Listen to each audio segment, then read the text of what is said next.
சொல்லுங்க சார், சொல்லுங்க. அதாவது நீங்க என்ன சொல்றீங்க அப்படின்னா 2 லட்ச ரூபாய்க்கு மேல வந்து கட்டும் போது, இல்ல நீ போட்டோ எடுத்துங்க, வீடியோ எடுத்துக்கங்க.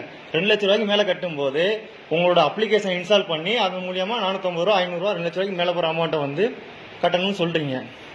படிக்காத பாமர மக்கள்லாம் எப்படி கட்டுவாங்க? அதாவது ஐயா குளத்து வேலைக்கு போறாங்க, ஒரு நாளைக்கு 300 சம்பளத்துக்கு போறாங்க.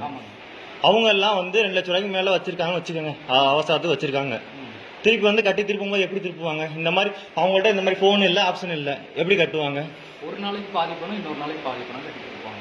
இப்போ அவங்களுக்கு அப்போ ஒரு நாள் நீங்க ஃபுல்லா தானே கொடுக்குறீங்க. கொடுக்கும்போது நீங்க 2 லட்ச ரூபாய் வச்சுன்னா ஃபுல்லா தானே சார் அமௌண்ட் கொடுக்குறீங்க. நீங்க கேட்கறது எப்படி இருக்கு தெரியுமா? லோக்கல் ஃபினான்ஸ் பான் புரோக்கர் வச்சிருப்பாங்க தெரியுங்களா, அந்த மாதிரி இது கேட்குங்க. சரி, இங்க கிடையாது. சரி, அப்ப நீங்க சொல்றீங்கல்ல, அப்ப இதெல்லாம் நீங்க டிஸ்க்ளைமர் கொடுத்துருக்கணும்ல. நீங்க இல்ல பாமர மக்களுக்கு எப்படி தாங்க தெரியும்? முத்தூட்ல உணவு வைக்கிறாங்க, நீங்க ஊர் ஊரா போறீங்க, கூப்பிடுறீங்க, வாங்க நாங்க கட்டுமணிக்கு வச்சு தரோம்னு சொல்லி கூப்பிடுறீங்கல்ல. பாமர மக்கள் தானே வர்றாங்க. இல்ல அவங்க பேசட்டும், அது சோசியல் மீடியா வைரல் ஆகட்டும். பாமர மக்கள் தானே வந்து வைக்கிறாங்க. அப்ப ஒண்ணு அவங்க தமிழ்லயோ இல்ல படிச்சவங்களுக்கு நீங்க சொல்ற மாதிரி இங்கிலீஷ்லயோ முன்னாடி டிஸ்க்ளைமர் கொடுத்துருக்கணும்ல. அதையும் கொடுக்கல. எங்களோட ஐஎஃப்பி நீங்க 2 லட்ச ரூபாய்க்கு மேலவோ 1 லட்ச ரூபாய்க்கு மேலவோ நீங்க வந்து பண பரிவர்த்தனை பண்ணும் போது இந்த மாதிரி அப்ளிகேஷன் இன்ஸ்டால் பண்ணித்தான் நீங்க கொடுக்கணும், கட்டணுங்கிறத நீங்க ஏன் டிஸ்க்ளைமர்ல கொடுக்கல? நான் சொல்லிட்டேன், நீங்க ஆன்சர் சொல்லுங்க.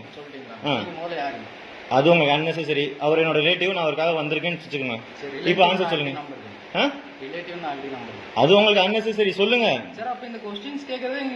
சரி, ஒரு காமன் மேனா கேக்குறேன் சார், சொல்லுங்க. சார் நீங்க முதல்ல கஸ்டமரா ஆகுங்க சார். நான் கஸ்டமரா தான் இருக்கேன். உங்களோட இன்னொரு பிரான்ச்ல நான் கஸ்டமரா தான் இருக்கேன். வேற உங்க நத்த பிரான்ச்ல நான் கஸ்டமரா தான் இருக்கேன். அதெல்லாம் சொல்ல வேண்டிய நீங்க சொல்லுங்க. நீங்க சொல்லுங்க. நான் கேட்கிற கேள்வி பதில் சொல்லுங்க.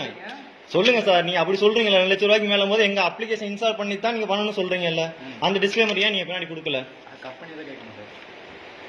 அப்படியா?